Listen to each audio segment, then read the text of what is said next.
Boas-vindas, queridos ouvintes. Hoje vou levar vocês a uma jornada através do tempo, para uma época onde o amor era construído em silêncios, onde a dignidade nascia da adversidade e onde uma jovem descobriu que até mesmo as substituições podem se transformar em destinos extraordinários. Esta é a história de Isabel Mendoza, uma mulher que aprendeu que o verdadeiro poder não está em ser escolhida, mas em escolher permanecer quando tudo convida à fuga. Roque inicial. Em 1834, enquanto a guerra carlista dilacerava a Espanha, uma jovem de 19 anos acordou descobrindo que não mais era ela mesma, mas a substituição de sua irmã fugitiva em um casamento arranjado. Em 3 dias, ela vestiria o vestido de noiva de outra mulher, carregando até mesmo as iniciais bordadas de quem deveria ter estado ali. Mas às vezes, queridos ouvintes, os papéis que não escolhemos se tornam os destinos que mais precisávamos viver. Me digam nos comentários, de onde vocês estão nos acompanhando hoje? Gostaria muito de saber. Não se esqueçam de se inscrever no canal e deixar aquele like carinhoso. Vocês fazem toda a diferença para que eu possa continuar trazendo essas histórias que tocam a alma. Ano de 1834, início da primavera. Manzanares, Castela a Nova, Reino de Espanha.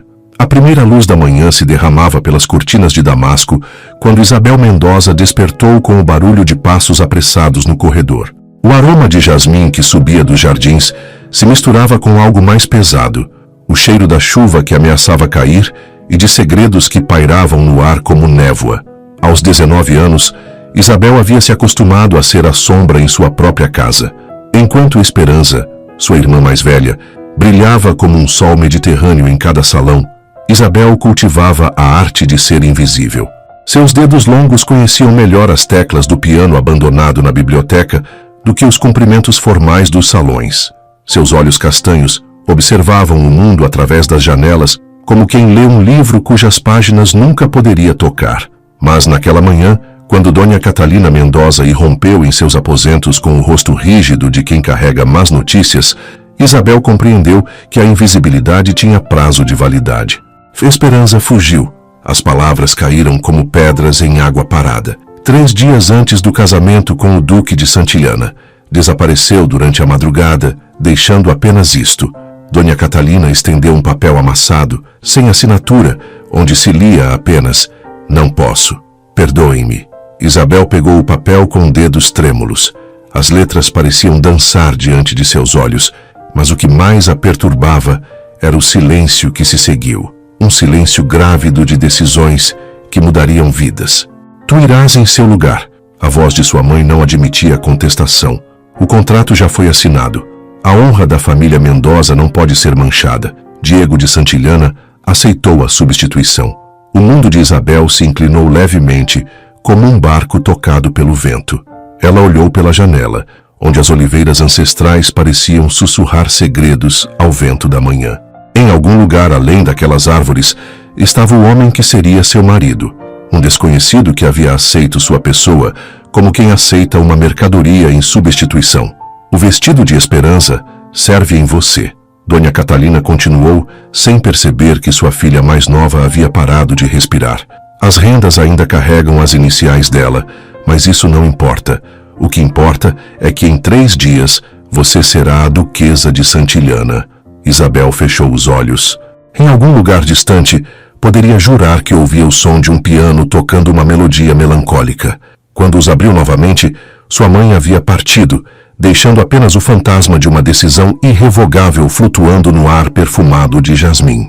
Ela caminhou até o espelho e estudou seu reflexo. Cabelos castanhos que nunca haviam conhecido rendas ou pérolas, olhos que sempre observaram mais do que foram observados, mãos que sabiam criar música, mas não sabiam receber anéis de noivado. Em 3 dias, aquela jovem no espelho deixaria de existir. Mas quem tomaria seu lugar? A capela de São Miguel, anexa ao Palácio de Santillana, não conheceu flores naquela manhã. Apenas o aroma de incenso antigo e a luz filtrada através de vitrais que pintavam arco-íris silenciosos no chão de mármore. Isabel caminhava sozinha pelo corredor central, carregando o vestido de Esperança como quem carrega os sonhos de outra pessoa. O tecido de seda sussurrava contra suas pernas a cada passo, e as rendas delicadas roçavam sua pele como lembretes constantes de que nada ali lhe pertencia realmente. Nem o vestido, nem o momento, nem o homem que a aguardava diante do altar. Diego de Santillana tinha 35 anos e carregava nos ombros o peso de guerras que haviam esculpido linhas prematuras em seu rosto. Seus cabelos escuros mostravam fios precoces de prata, e seus olhos azuis tinham a cor do aço temperado pela batalha. Quando Isabel se aproximou, ele não sorriu, não estendeu a mão, apenas a observou com a mesma expressão com que se observa um documento oficial sendo entregue. Ao lado dele, uma menina de 8 anos os observava com seriedade perturbadora. Carmen de Santillana tinha os olhos do pai e a palidez de quem cresceu entre adultos em luto. Seus cabelos loiros estavam presos em tranças meticulosas, e seu vestido azul marinho parecia uma pequena armadura contra o mundo. O padre Tomás, um homem de barba grisalha e olhos bondosos, conduziu a cerimônia com eficiência respeitosa. Suas palavras ecoavam na capela vazia, como preces ditas em língua estrangeira. Isabel repetiu os votos sem compreender verdadeiramente o que significavam, sua voz um sussurro que se perdia entre as colunas antigas. Quando Diego deslizou o anel em seu dedo, Isabel sentiu o metal frio como uma corrente que a prendia a um futuro desconhecido. Suas mãos tremeram levemente, mas ele não pareceu notar. Pelo poder que me foi conferido, a voz do padre Tomás flutuava como um incenso. Declaro-vos marido e mulher. Não houve beijo. Diego inclinou levemente a cabeça em sua direção, um cumprimento que poderia ter sido dirigido a qualquer dama de sua corte. Em seguida virou-se e caminhou em direção à saída, sem oferecer o braço à sua nova esposa. Isabel permaneceu sozinha diante do altar por um momento que pareceu eterno. Carmen a observava com aqueles olhos tremendamente sérios, e o padre Tomás arrumava seus objetos litúrgicos com cuidado excessivo, como se quisesse dar-lhe tempo para compreender o que havia acontecido. Quando finalmente saiu da capela, o sol da tarde a recebeu com uma crueldade dourada. O pátio do palácio se estendia diante dela, como um território desconhecido, e Isabel compreendeu que havia cruzado uma fronteira da qual não havia retorno. Sua vida não lhe pertencia mais. Agora era propriedade de um homem que a tratava como uma solução para um problema administrativo. Mas será que uma substituta poderia, um dia, tornar-se insubstituível? Os aposentos que Isabel recebeu ficavam na ala norte do palácio, onde a luz do sol chegava filtrada e melancólica.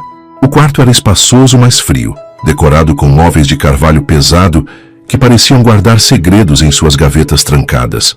Uma cama de dossel dominava o espaço, adornada com colchas de brocado que cheiravam a lavanda antiga e solidão. Na primeira manhã como duquesa, Isabel despertou com o som de passos discretos no corredor. Uma criada havia deixado uma bandeja com chocolate quente sobre a mesinha próxima à janela, mas já havia desaparecido quando Isabel se aproximou. Era como se o palácio fosse habitado por fantasmas eficientes que cuidavam de suas necessidades sem jamais se tornarem visíveis. Sor Remédios, a governanta, apareceu no meio da manhã. Era uma mulher de meia idade com olhos que pareciam catalogar cada movimento, cada respiração, cada pensamento não pronunciado. Usava um vestido preto severo e carregava um molho de chaves que tilintava suavemente quando caminhava. Sua Excelência, a palavra soou estranha dirigida a Isabel. Deseja que eu a oriente sobre as rotinas do palácio? Isabel assentiu, ainda não acostumada ao som de sua própria voz ecoando nos corredores altos. Sor Remédios a conduziu por uma série de salões grandiosos, bibliotecas empoeiradas e corredores que pareciam se estender infinitamente. Cada ambiente carregava o peso de histórias não contadas, de vidas que haviam passado por ali, como sombras deixando apenas o eco de seus passos. O duque costuma trabalhar em seus escritórios até tarde. Sor Remédios explicava com a precisão de quem recita um manual. Raramente almoça no salão principal. A senhorita Carmen toma suas refeições no pequeno salão azul, onde também recebe suas lições com o professor Mendes. Isabel absorvia cada informação como quem monta um quebra-cabeças de uma vida nova. Diego era uma figura distante que habitava outros cantos do palácio. aparecendo apenas como uma presença masculina, cujos passos ela ocasionalmente ouvia ecoar nos corredores de mármore. Carmen era uma pequena silhueta que aparecia nas bordas de sua visão, sempre observando, sempre séria, sempre guardando pensamentos que pareciam grandes demais para uma criança de 8 anos. Foi na biblioteca que Isabel encontrou o primeiro fragmento de si mesma naquele lugar. Um piano de cauda repousava próximo às janelas altas, suas teclas amareladas pelo tempo, mas ainda capazes de produzir melodias. Quando seus dedos tocaram as primeiras notas de uma canção de ninar que havia aprendido na infância, o som pareceu despertar o ambiente de um longo sono. A senhora sabe tocar? Isabel se virou para encontrar Carmen parada na entrada da biblioteca, seus olhos azuis fixos nas mãos de Isabel sobre as teclas. Um pouco, Isabel admitiu, suas primeiras palavras dirigidas à filha de seu marido. Carmen se aproximou lentamente, como um gato cauteloso. Estava vestida em azul marinho novamente, e Isabel notou que todas as suas roupas pareciam seguir a mesma paleta sombria. Minha mãe também tocava. As palavras saíram tão baixinho que Isabel quase não as ouviu. Antes de morrer. O silêncio que se seguiu foi cheio de entendimentos tácitos. Isabel não perguntou sobre a mãe morta, e Carmen não ofereceu mais informações. Mas algo se estabeleceu entre elas naquele momento. Uma ponte frágil, construída sobre notas musicais e perdas compartilhadas. Talvez naquele palácio de silêncios, duas almas solitárias pudessem aprender a fazer música juntas. 3 semanas após o casamento, Isabel descobriu que havia partes do palácio que permaneciam trancadas. Uma ala inteira no 2º andar se mantinha em penumbra perpétua, suas portas seladas como túmulos de memórias que alguém decidira enterrar em vida. Foi Carmen quem, inadvertidamente, revelou o mistério. Durante um dos momentos em que observava Isabel tocar piano, a menina deixou escapar uma observação aparentemente inocente. Os quartos da mamãe ficam ali em cima. Papai trancou tudo depois que ela foi para o céu. Isabel seguiu o olhar da criança até as janelas do 2º andar, onde cortinas pesadas bloqueavam qualquer sinal de vida. A curiosidade, essa companheira perigosa dos corações solitários, começou a crescer em seu peito como uma planta que busca a luz. Dias depois, quando Sor Remédio se ausentou para supervisionar a lavanderia e Carmen estava absorta em suas lições, Isabel subiu silenciosamente a escadaria que levava à ala proibida. Suas mãos tremeram quando tocaram a primeira maçaneta, mas a porta cedeu com um suspiro resignado. O quarto que se revelou diante dela era um santuário preservado no tempo. Móveis cobertos por lençóis brancos pareciam fantasmas imóveis aguardando o retorno de sua dona. O ar cheirava a rosas secas e melancolia, como se as próprias paredes houvessem absorvido a tristeza de quem ali vivera. Isabel removeu cuidadosamente o lençol que cobria uma escrivaninha de madeira entalhada. Sobre ela, um retrato em miniatura mostrava uma jovem de beleza etérea, cabelos dourados como os de Carmen e olhos que carregavam uma tristeza indefinível. Vestia um traje cor de marfim que realçava sua palidez, e em seus lábios havia um sorriso que parecia guardar segredos dolorosos. Soledad de Santillana, a primeira duquesa, a mãe de Carmen, a mulher cujo fantasma habitava cada corredor daquele palácio. Em uma gaveta entreaberta, Isabel encontrou fragmentos de cartas. Algumas eram apenas cinzas, restos de uma fogueira que alguém havia acendido para queimar palavras que doíam demais para serem preservadas. Mas uma havia escapado às chamas, e nela reconheceu a caligrafia masculina que havia visto em documentos oficiais.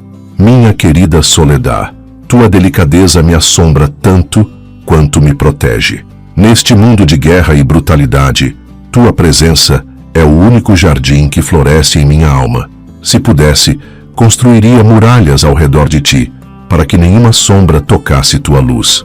A carta terminava abruptamente, como se as palavras houvessem se tornado pesadas demais para serem escritas.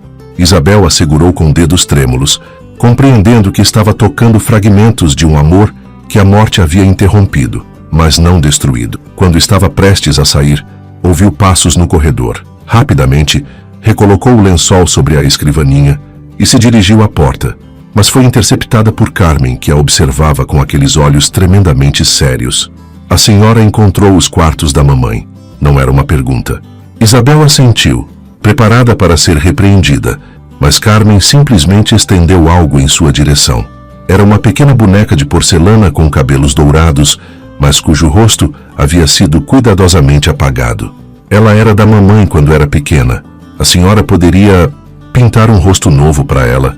No gesto de uma criança, Isabel compreendeu que alguns vazios só podem ser preenchidos por quem aprende a criar beleza onde antes havia apenas ausência. Outubro trouxe consigo os ventos frios que desciam das montanhas e uma epidemia de escarlatina que aterrorizava toda a região de Manzanares. As famílias nobres se isolavam em suas propriedades e o Palácio de Santillana se fechou como uma fortaleza contra a doença que ceifava vidas com crueldade democrática. Foi numa manhã cinzenta, quando a chuva tamborilava insistentemente contra as janelas, que Isabel encontrou Carmen tremendo em sua cama, as bochechas queimando de febre e os olhos brilhando com o perigo silencioso da doença. Sor Remédios quis chamar um médico da capital, mas as estradas estavam bloqueadas pela chuva e pelos receios do contágio. Diego passou pelo quarto da filha uma única vez. Observou a criança com uma expressão indecifrável e se retirou sem pronunciar uma palavra, como se a proximidade da morte fosse um terreno que ele não ousava mais pisar. Isabel não hesitou.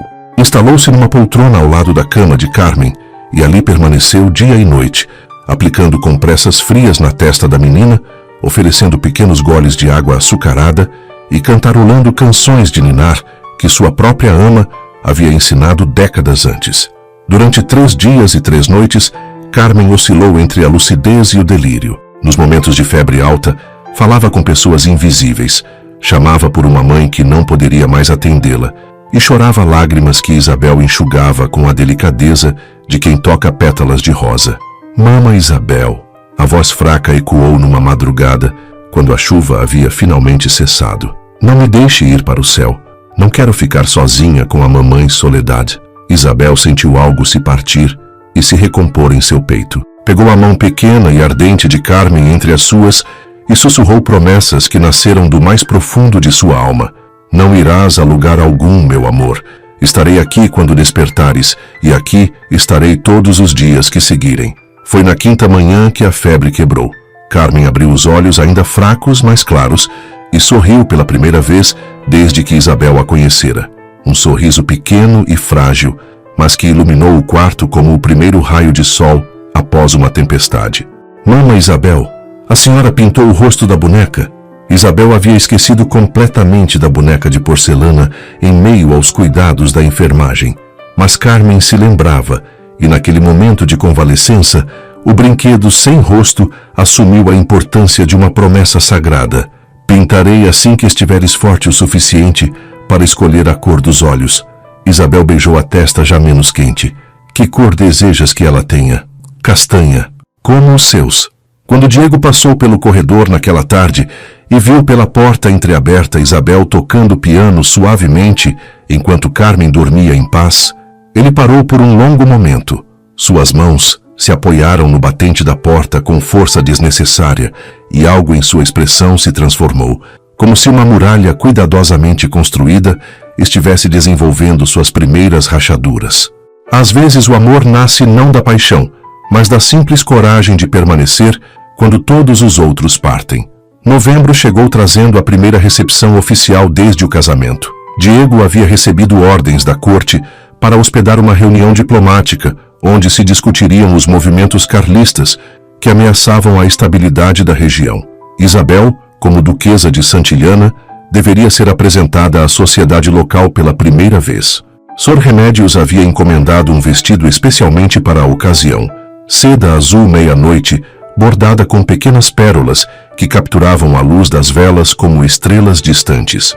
Isabel observou seu reflexo no espelho do quarto e não reconheceu completamente a mulher que a fitava de volta.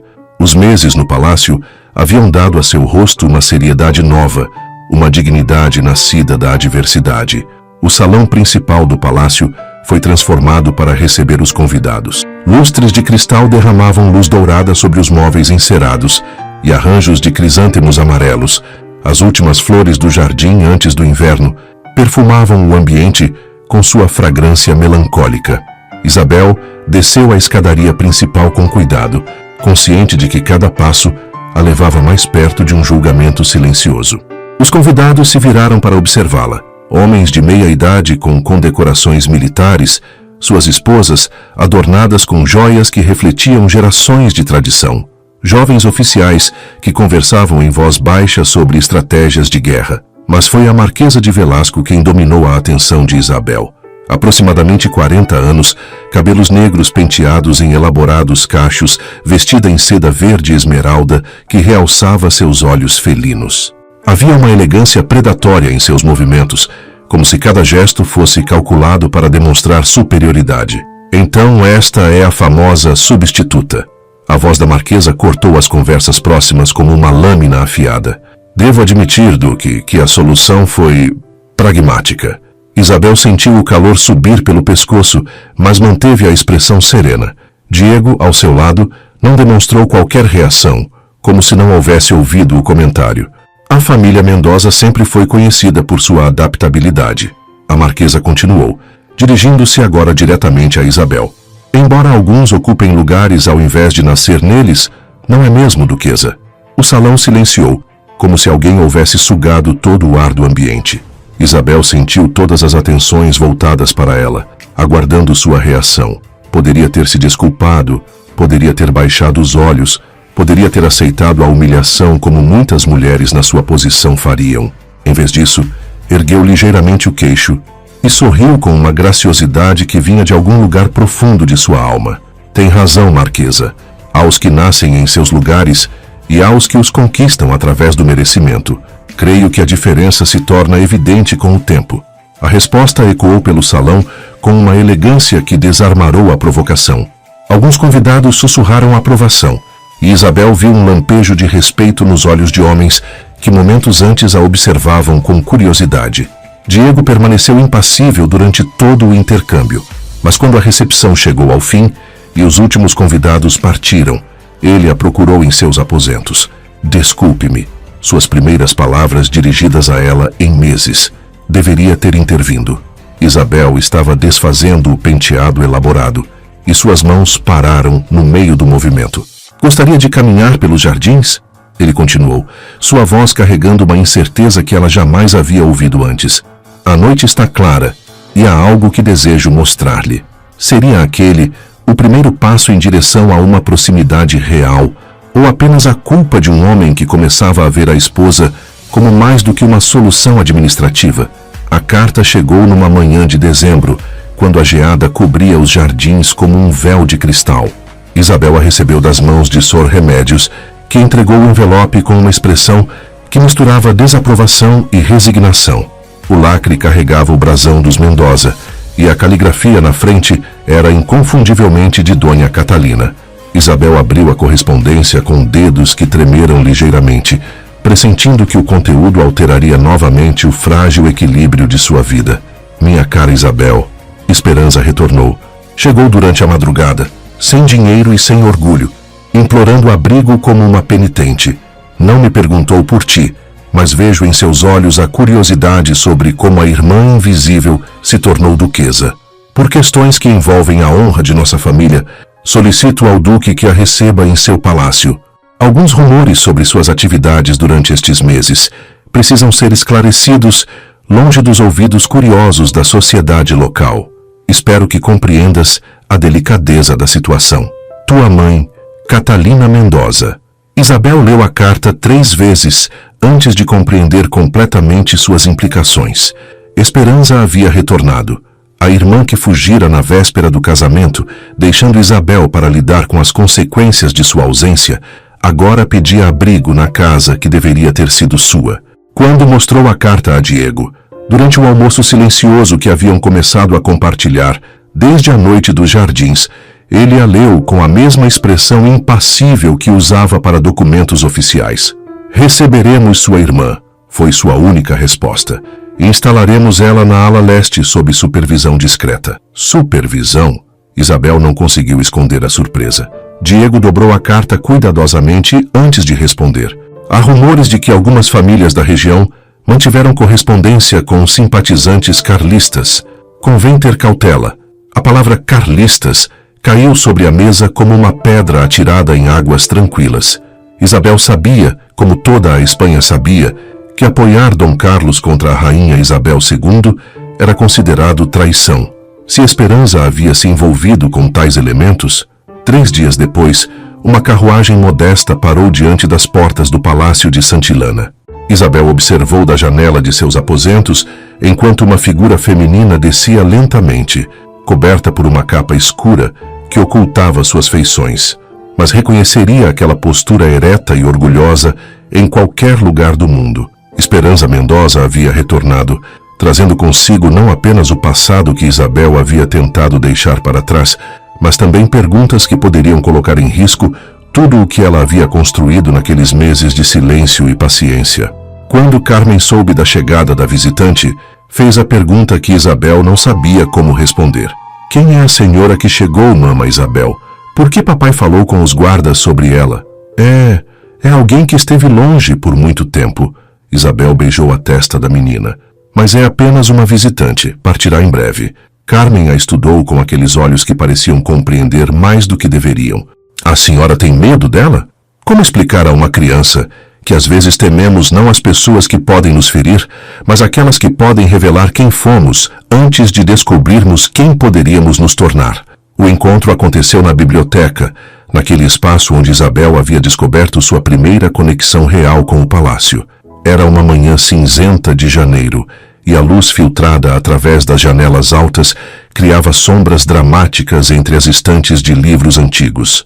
Esperança estava sentada na poltrona de veludo verde próxima à lareira, onde pequenas chamas lutavam contra o frio do inverno. Ainda era bela, mas uma beleza marcada por meses de incerteza. Seus cabelos dourados perderam o brilho solar que Isabel lembrava, e havia linhas novas ao redor de seus olhos azuis. Linhas que falavam de noites mal dormidas e escolhas que custaram mais do que se estava disposta a pagar. Isabel. Esperança ergueu os olhos quando a irmã entrou. Ou devo dizer, Sua Excelência. Havia ironia na voz, mas também algo mais complexo, uma mistura de ressentimento e genuína curiosidade. Isabel aproximou-se lentamente, como se caminhasse em terreno minado. Esperança.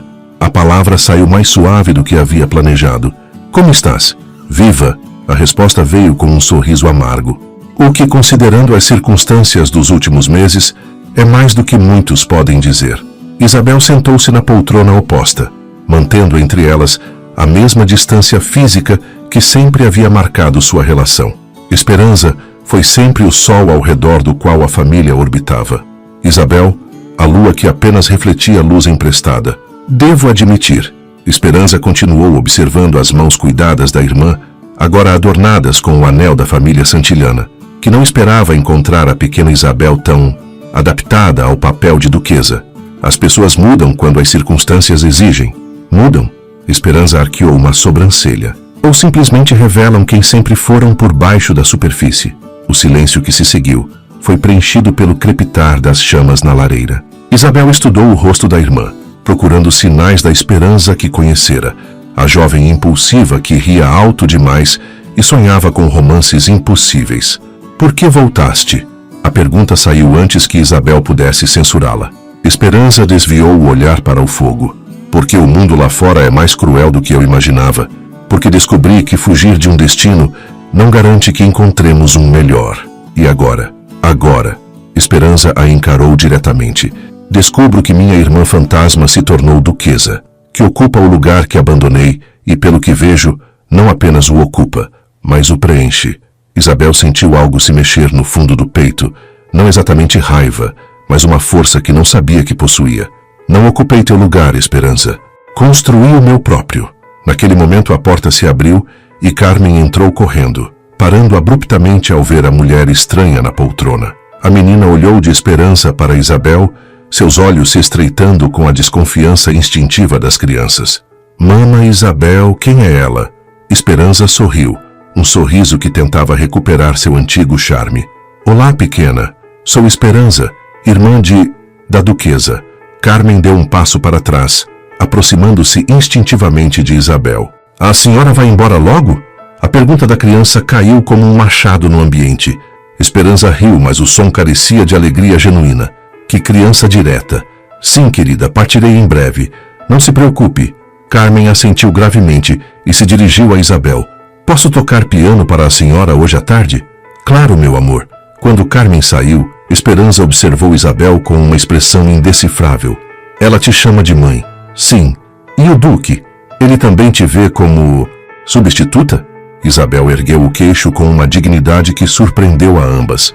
Aprendi que não somos definidas pelo que outros veem em nós, mas pelo que escolhemos ser, apesar de tudo. Naquele momento, as duas irmãs compreenderam que os papéis se haviam invertido. Quem fugira estava perdida, e quem permanecera havia se encontrado. A convocação chegou numa manhã fria de fevereiro, trazida por um mensageiro oficial com o brasão real. O Conselho de Nobres de Castela-a-Nova solicitava a presença do Duque de Santillana e sua esposa para uma audiência sobre questões relacionadas à legitimidade de certas uniões matrimoniais da região. Isabel leu o documento oficial com as mãos trêmulas, compreendendo que suas suspeitas se confirmavam. A presença de Esperança no palácio, combinada com os rumores sobre conexões carlistas, havia atraído a atenção das autoridades. Alguém estava questionando não apenas a legitimidade de seu casamento, mas também a lealdade de sua família à coroa. A Marquesa de Velasco, Diego informou secamente, dobrando o documento, solicitou formalmente uma investigação. Alega falta de testemunhas adequadas em nossa cerimônia e suspeita de não consumação matrimonial. As palavras caíram sobre Isabel como golpes físicos. Não consumação. Era verdade, claro. Até aquela noite nos jardins, Diego havia sido um marido apenas no papel. Mas como provar intimidade a estranhos? Como defender a validade de sentimentos que haviam crescido em silêncio? Há mais, Diego continuou, sua voz carregando uma tensão que Isabel raramente havia ouvido. Questionam as atividades de sua irmã durante os meses de ausência. Há sugestões de que ela manteve correspondência com elementos que apoiam Dom Carlos. Esperança nunca... Isabel começou, mas parou. Realmente conhecia as atividades da irmã durante aqueles meses? Realmente sabia por que ela havia retornado tão diminuída?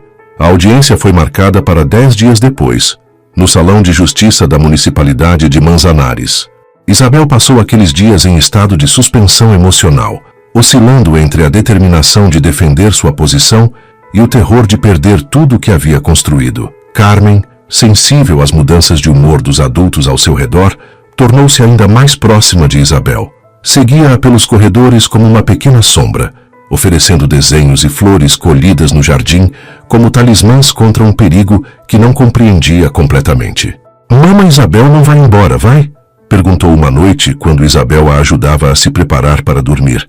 Não pretendo partir, meu amor. Isabel beijou a testa da menina, fazendo uma promessa que esperava poder cumprir. No dia da audiência, Isabel vestiu o mesmo vestido azul meia-noite da primeira recepção. Olhou-se no espelho e viu uma mulher que havia aprendido a carregar a dignidade como uma armadura. Não era mais a jovem invisível que se casara por obrigação. Era alguém que havia descoberto sua própria força através do amor silencioso e da resistência cotidiana. O salão de justiça estava cheio quando chegaram. Isabel reconheceu rostos familiares da nobreza local, todos observando com curiosidade, mal disfarçada. A Marquesa de Velasco ocupava uma posição privilegiada entre os espectadores, seus olhos felinos brilhando com satisfação antecipada. Quando chamaram Isabel para testemunhar em sua própria defesa, ela se ergueu com uma calma que não sabia possuir. Os membros do conselho, homens de meia idade com expressões severas, a observaram como se pudessem ler seus segredos mais íntimos. Duquesa de Santillana. A voz do presidente do conselho ecoou no salão silencioso. Responda com honestidade. Seu casamento com o Duque foi consumado legalmente e por livre vontade de ambas as partes? Isabel olhou para Diego, que a observava com uma intensidade que ela jamais havia visto antes. Em seguida, dirigiu-se ao conselho com uma voz clara, que carregava verdades nascidas da experiência. Senhores, há casamentos que nascem da paixão e há casamentos que crescem no respeito. Há uniões que são consumadas numa noite e há outras que se consagram a cada dia. Meu casamento com o Duque não começou no amor, mas aprendeu a florescer nele. Não pedi este destino, mas escolhi abraçá-lo com honra. Foi então que Carmen, desobedecendo todas as ordens para permanecer no palácio, e rompeu no salão correndo em direção a Isabel. Mana Isabel, sua voz infantil cortou o silêncio formal como um sino cristalino. Não deixe eles te levarem embora. A criança se agarrou à saia de Isabel com desespero, e no gesto daquela menina, todos os presentes puderam ver algo que documentos e testemunhas jamais poderiam provar. Amor verdadeiro, nascido não do sangue, mas da escolha diária de cuidar. Era ali, diante de estranhos julgadores, que Isabel descobriria se o amor construído em silêncio poderia resistir ao grito público da calúnia. Quando retornaram ao palácio após a audiência, o silêncio que os acompanhou durante a viagem de carruagem se estendeu pelos corredores de mármore. O conselho havia decidido em favor da legitimidade do casamento, movido principalmente pelo testemunho espontâneo de Carmen e pela defesa pública que Diego finalmente havia oferecido. Aqui está minha esposa. Suas palavras ainda ecoavam na memória de Isabel. E sua lealdade está além de qualquer questionamento. Quem duvida de nossa união, duvida de meu julgamento, e quem duvida de meu julgamento, questiona minha própria honra. Mas agora, na segurança relativa de sua casa, uma tensão diferente pairava no ar. Era como se a defesa pública de seu casamento houvesse tornado impossível continuar vivendo como estranhos educados, compartilhando o mesmo teto. Isabel se refugiou em seus aposentos, onde tentou processar os eventos do dia. Havia vencido a batalha legal, mas sentia-se estranhamente vulnerável, como se as declarações públicas houvessem exposto partes de sua alma que ela mantinha cuidadosamente guardadas. Foi quando ouvia na janela a aproximação da chuva noturna que alguém bateu suavemente à sua porta. Isabel? A voz de Diego carregava uma hesitação que ela jamais havia ouvido antes. Posso entrar? Ela abriu a porta para encontrá-lo parado no corredor, ainda vestido com o traje formal da audiência, mas com uma expressão que havia abandonado toda a rigidez oficial. Seus olhos azuis, geralmente tão controlados, mostravam uma tempestade de emoções não ditas. Há algo que preciso dizer, ele começou, mas as palavras pareceram se perder no ar entre eles. Isabel deu um passo para trás, permitindo que ele entrasse. O quarto, iluminado apenas por velas e pela lareira crepitante, adquiriu uma intimidade que nunca havia existido entre eles. Durante todos estes meses, Diego finalmente encontrou sua voz. Observei-te cuidar de Carmen, com uma devoção que sua própria mãe jamais demonstrou. Vi-te enfrentar a sociedade com dignidade que muitas mulheres nascidas em berços dourados jamais possuirão. Vi-te transformar esta casa de museu em um lar. Ele parou próximo à janela onde a chuva começava a desenhar padrões melancólicos no vidro. Casei-me contigo por obrigação, Isabel, mas permaneci em silêncio por medo. Medo. A palavra saiu como um sussurro. Medo de que, se permitisse que tu soubesses como havia aprendido a te admirar, estaria traindo a memória de Soledad. Medo de que estivesse usando tua bondade para curar feridas que acreditava incuráveis. Diego se virou para encará-la, e Isabel viu em seus olhos uma vulnerabilidade que havia sido cuidadosamente escondida por meses. Mas hoje, quando quase te perdi para as calúnias de outros, compreendi algo fundamental. Não te amo apesar de quem foste, Isabel. Te amo pelo que me mostraste sobre a esperança. As palavras flutuaram entre eles como promessas finalmente pronunciadas.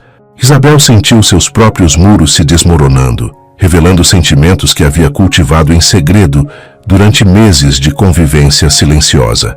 Diego, ela deu um passo em sua direção. Também aprendi a amar. Não o marido que me foi imposto, mas o homem que descobri através de pequenos gestos, silêncios compartilhados e a maneira como olhas para Carmen. Quando ele a tocou, foi com a reverência de quem toca algo sagrado. Seus dedos traçaram o contorno de seu rosto como se quisesse memorizar cada detalhe, e quando finalmente a beijou, foi com uma ternura que falava de amor construído pacientemente, não de paixão impetuosa. Naquela noite, Isabel e Diego se entregaram um ao outro, não como estranhos cumprindo obrigações maritais, mas como duas almas que haviam aprendido a se reconhecer através da adversidade. Foi uma consagração, não de corpos, mas de espíritos que haviam descoberto que o amor verdadeiro não pede licença para florescer, apenas paciência para crescer. Quando a chuva finalmente cessou, Eles permaneceram unidos na escuridão perfumada do quarto, compreendendo que haviam cruzado uma fronteira da qual não haveria retorno. Algumas noites mudam destinos não por sua intensidade, mas por sua inevitabilidade. A carta que Isabel deixou sobre a escrivaninha de Diego era simples. Preciso encerrar um capítulo antes que possamos escrever novos. Não temas. Não fujo como outros fizeram. Apenas vou buscar uma irmã que se perdeu pelo caminho. Retornarei antes do anoitecer. Esperança havia partido durante a madrugada, 3 dias após a audiência. Não disse adeus. Não deixou explicações. Simplesmente desapareceu como uma sombra que se dissipa com a chegada da luz. Mas Isabel sabia onde encontrá-la. A hospedaria do Vale ficava nos arredores de Manzanares, um estabelecimento modesto que abrigava viajantes sem muitos recursos. Era o tipo de lugar onde alguém que havia perdido sua posição social poderia se refugiar antes de tomar decisões definitivas sobre o futuro. Isabel encontrou Esperança sentada no pequeno jardim da hospedaria, observando as montanhas distantes, com expressão melancólica. Estava vestida com simplicidade, seu cabelo dourado preso em um rabo baixo, e havia uma quietude em sua postura que Isabel jamais havia visto antes. Sabia que virias. Esperança disse sem se virar quando Isabel se aproximou. Como? Porque tu sempre foste a que resolvia problemas silenciosamente, enquanto eu os criava ruidosamente. Isabel sentou-se ao lado da irmã no banco de pedra gasto pelo tempo. Entre elas, a distância física era pequena, mas o abismo emocional de anos parecia intransponível. Por que partiste sem se despedir? Esperança finalmente a olhou, e Isabel viu lágrimas não derramadas brilhando nos olhos azuis, que sempre haviam sido o espelho de sua própria beleza. Porque descobri algo doloroso durante estes meses no palácio. Tu te tornaste tudo aquilo que eu deveria ter sido. E isso não é tua culpa, Isabel. É mérito teu, Esperança. Não. A irmã mais velha ergueu uma mão para silenciá-la. Deixa-me falar. Fugi do casamento porque acreditava que merecia algo maior, mais romântico, mais dramático. Passei meses seguindo homens que prometiam aventuras e revoluções, que sussurravam sobre Carlos VII e mudanças no reino. Esperança parou, observando um pássaro que saltitava entre as flores do jardim. Mas descobri que homens que vivem de revoluções raramente têm tempo para amar mulheres, e que aventuras sem propósito se tornam apenas fugas sucessivas. Isabel pegou a mão da irmã entre as suas. Estava fria e ligeiramente trêmula. Onde irás agora? Buenos Aires. A resposta veio com uma determinação que parecia nova em Esperança. Tenho uma prima distante lá que se casou com um comerciante. Escreveu oferecendo abrigo se eu quisesse começar nova vida. E queres? Esperança sorriu. E foi o primeiro sorriso genuíno que Isabel havia visto nela desde o retorno. Pela primeira vez na vida quero algo simples, a chance de descobrir quem posso ser quando ninguém espera que eu seja extraordinária. Isabel tirou do bolso um pequeno objeto embrulhado em seda. Era o retrato em miniatura de Carmen que havia mandado pintar. Para que te lembres de que família não é apenas sangue, mas também escolhas que fazemos de amar. Esperança pegou o retrato e o observou longamente.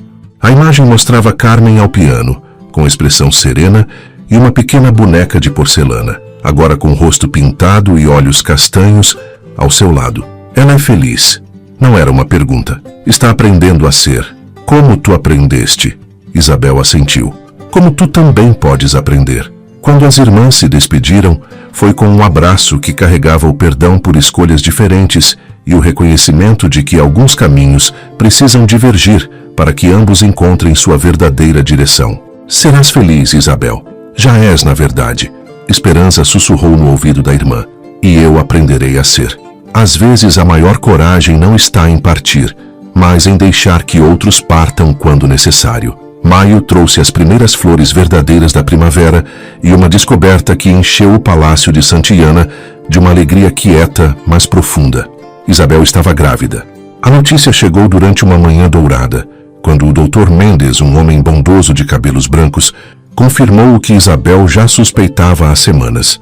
Os enjoos matinais, a sensibilidade aos aromas, a ternura nova em seus seios, tudo apontava para a vida que crescia em seu ventre como uma promessa sussurrada. Quando Isabel contou a Diego, eles estavam na biblioteca, lugar onde tantos momentos importantes de sua relação haviam acontecido. Ele estava lendo correspondência oficial próximo à janela, e ela tocava suavemente uma melodia melancólica no piano.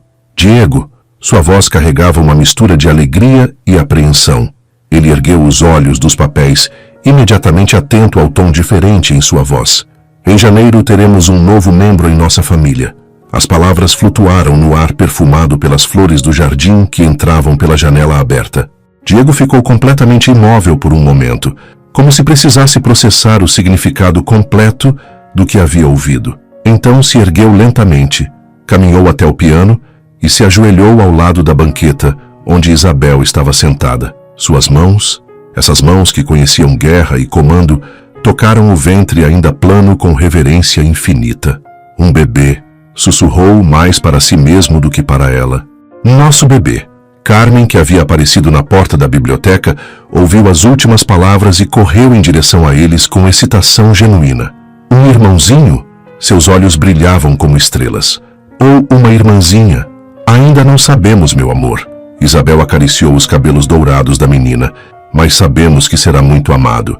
Nos meses que se seguiram, Isabel floresceu como um jardim que finalmente encontrou a estação perfeita. Sua gravidez foi serena, marcada por caminhadas suaves pelos jardins, cestas vespertinas e noites em que Diego lia em voz alta para ela e para o bebê que crescia. Carmen assumiu o papel de irmã mais velha com seriedade tocante. Conversava com o ventre de Isabel como se o bebê pudesse ouvi-la, tocava pequenas melodias no piano, para que o bebê aprenda música, e insistia em ajudar com os preparativos do quarto, que seria transformado em nursery. Diego organizou uma cerimônia especial no final de agosto. Não foi apenas um anúncio formal da gravidez, mas uma proclamação pública de que Isabel de Mendoza e Santillana era reconhecida oficialmente como duquesa, com todos os direitos e honras correspondentes. Nenhum nome é mais digno de memória nesta casa, declarou diante dos convidados reunidos no salão principal. Especialmente em tempos onde a lealdade e a honra são questionadas por aqueles que confundem posição com caráter. A Marquesa de Velasco, presente por obrigação social, observou a cerimônia com expressão azeda, mas não ousou pronunciar uma palavra que pudesse ser interpretada como desrespeito. Um novo retrato foi encomendado para a biblioteca. Isabel ao piano, com Carmen ao seu lado, e a mão levemente apoiada sobre o ventre, onde uma nova vida crescia. O artista capturou não apenas suas imagens, mas a serenidade de uma família que havia aprendido a se formar através do amor paciente. Sor Remédios, inicialmente tão fria, agora supervisionava pessoalmente a preparação das refeições de Isabel e se permitia pequenos sorrisos quando ninguém estava observando. O padre Tomás começou a incluir orações especiais pela nova vida que chegará para abençoar esta casa em suas missas privadas. Em setembro, quando as folhas começaram a adquirir tons dourados, chegou uma carta inesperada de Buenos Aires. Era de Esperança, sua primeira correspondência desde a partida. Para aquela que aprendeu a construir quando eu escolhi destruir. Soube através de cartas de mama Catalina sobre a espera do bebê. Mando minha alegria através do oceano e a certeza de que essa criança nascerá cercada do amor que eu nunca soube oferecer. Estou bem, Isabel. Estou aprendendo a ser feliz na simplicidade. Um abraço para Carmen e meus parabéns ao Duque por ter descoberto o tesouro que sempre esteve diante dele. Às vezes, as bênçãos chegam não quando as merecemos, mas quando finalmente temos coragem de acreditar que somos dignas delas. Janeiro de 1835 chegou com neve rara e a certeza de que o bebê nasceria a qualquer momento. Isabel havia passado os últimos dias de dezembro sentindo as primeiras contrações, que vinham e partiam como ondas suaves, preparando-a para a tempestade que se aproximava. Era uma madrugada silenciosa, quando as dores se intensificaram. Diego havia insistido em dormir em seus aposentos durante aquelas últimas semanas, numa poltrona próxima à cama, para estar presente quando chegasse o momento. Foi ele quem acordou ao ouvir o primeiro gemido de Isabel, seus instintos militares imediatamente alertas. Diego, sua voz era tensa, mas controlada. Chegou a hora. O palácio se mobilizou com eficiência silenciosa. Sor Remédios apareceu como um general organizando uma campanha, dirigindo criadas e preparando tudo o que seria necessário. O Dr. Mendes havia chegado na véspera e estava alojado numa suíte próxima, pronto para atender ao primeiro chamado. Carmen, inicialmente curiosa e ansiosa para ajudar, foi gentilmente conduzida para os aposentos de Sor Remédios quando as contrações se tornaram mais intensas. "Por que não posso ficar com Mama Isabel?" protestou, seus olhos azuis brilhantes de lágrimas não derramadas. "Por quê?" Sor Remédios a consolou com uma ternura que raramente demonstrava. "Há momentos em que as mulheres precisam ser muito corajosas, e tu podes ajudar, sendo corajosa também, aguardando com paciência." O trabalho de parto durou das primeiras horas da madrugada até o meio da tarde. Diego permaneceu no corredor em frente ao quarto, caminhando de um lado para outro como um soldado aguardando o resultado de uma batalha decisiva. Ocasionalmente, ouvia a voz do doutor dando instruções calmas, ou os gemidos abafados de Isabel, e cada som fazia seu coração acelerar. Foi quando o sol da tarde começava a declinar que o choro de um bebê ecoou pelos corredores do palácio. Um choro forte e indignado que anunciava a chegada de uma nova vida ao mundo. Diego parou de caminhar, o coração martelando no peito, até que a porta se abriu e o Dr. Mendes apareceu com um sorriso cansado, mas radiante. "Parabéns, Duque. Vossa Excelência tem um filho, e a duquesa está bem, embora exausta." Um filho. As palavras ecoaram na mente de Diego como um sino de catedral.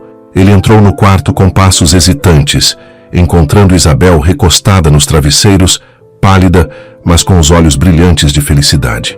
Em seus braços, um pequeno embrulho de linho branco emitia sons suaves e ocasionais. "Alejandro", Isabel sussurrou quando Diego se aproximou. "Como teu avô." Diego se sentou cuidadosamente na borda da cama e olhou para o filho pela primeira vez. O bebê tinha cabelos escuros como os seus, mas quando abriu brevemente os olhos, Diego viu o castanho quente que era a marca de Isabel.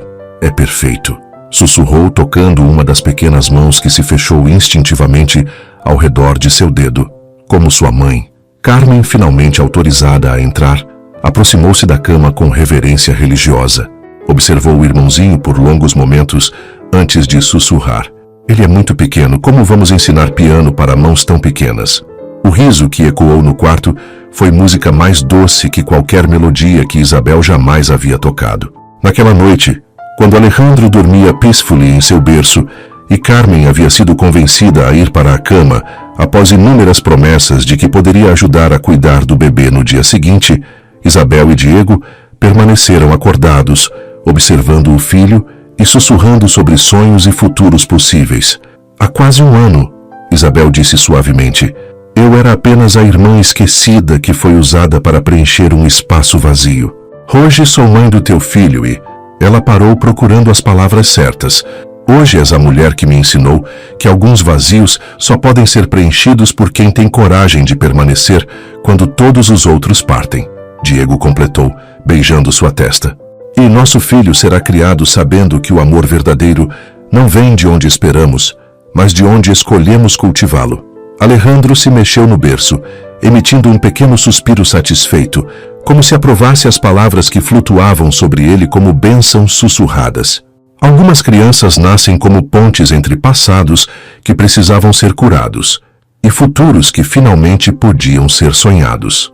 5 anos depois, março de 1840, o jardim do Palácio de Santillana havia se transformado num pequeno paraíso onde a primavera dançava entre roseiras cuidadosamente podadas e canteiros de lavanda que perfumavam o ar com fragrância delicada. Isabel caminhava pelos caminhos de pedra, observando Alejandro, agora um menino de 4 anos com cabelos rebeldes e olhos curiosos, perseguir borboletas entre as flores. Carmen, aos 13 anos, havia crescido numa jovem de rara beleza, mas era sua inteligência e bondade que mais chamavam atenção. Seus dedos haviam se tornado hábeis ao piano, e frequentemente ela e Isabel tocavam duetos que ecoavam pelas janelas abertas, criando trilhas sonoras para as tardes douradas do palácio. "Mama Isabel!" Alejandro correu em sua direção, as bochechas rosadas de excitação. "Encontrei uma joaninha vermelha. Ela tem pontinhos como as teclas do piano." Isabel se ajoelhou para observar o pequeno inseto que Alejandro carregava cuidadosamente nas mãos em concha. Era um momento simples, daqueles que preenchem a vida com alegria silenciosa, mas que ela havia aprendido a valorizar como tesouros preciosos. É muito bonita, meu amor, mas as joaninhas precisam voar livres pelos jardins. Que tal a deixarmos ir? Alejandro assentiu gravemente e abriu as mãos. A joaninha permaneceu imóvel por um momento, como se estivesse decidindo se confiava naquela liberdade oferecida antes de voar em direção aos canteiros floridos. Posso tocar piano agora? Alejandro perguntou, usando a pronúncia infantil que ainda marcava algumas de suas palavras. Claro, Carmen está aguardando para ensinar-te a nova música que aprendeu. Enquanto caminhavam de volta ao palácio, Isabel permitiu-se um momento de reflexão sobre a jornada que a havia trazido até ali.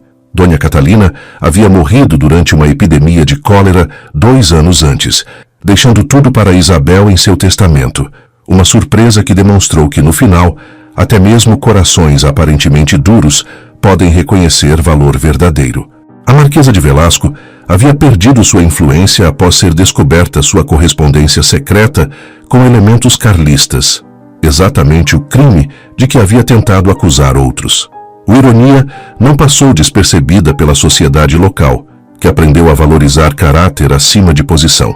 Diego se aproximava pelos jardins, vindo dos estábulos onde havia estado inspecionando os cavalos novos.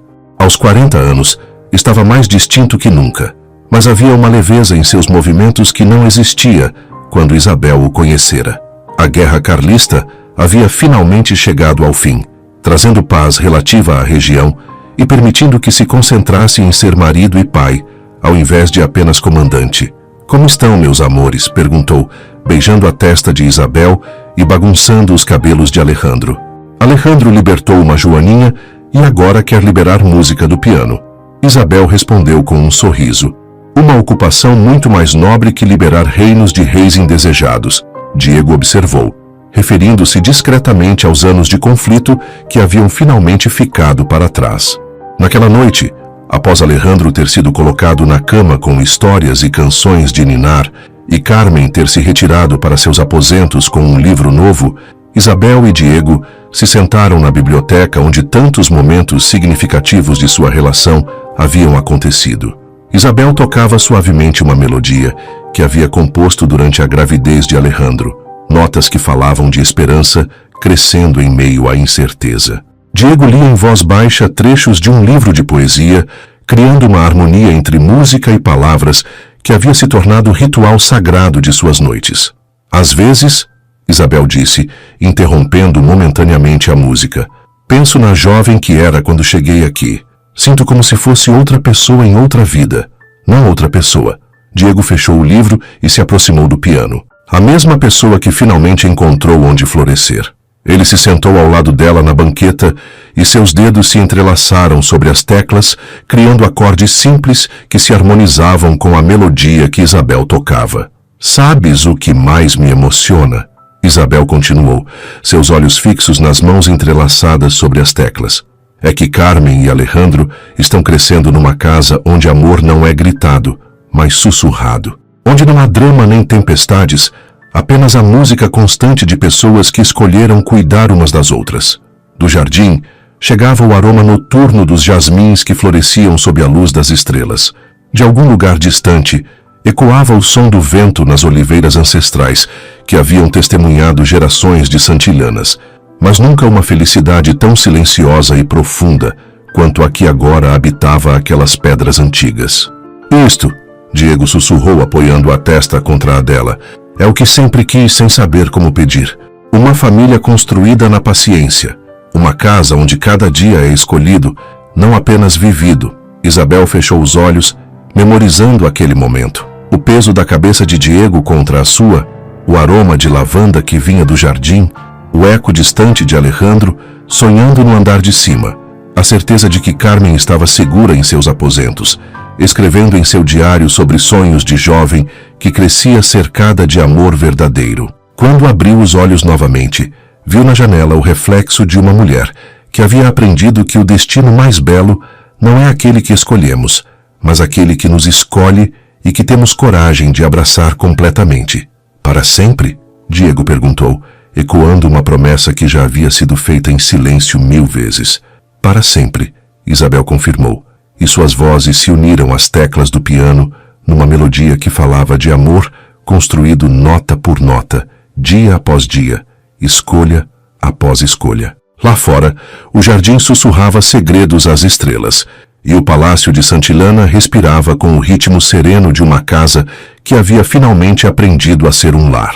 Isabel Mendoza havia descoberto que o amor verdadeiro não pede, não exige, não grita, simplesmente permanece, resiste e floresce, como jardins que encontraram a estação perfeita para crescer.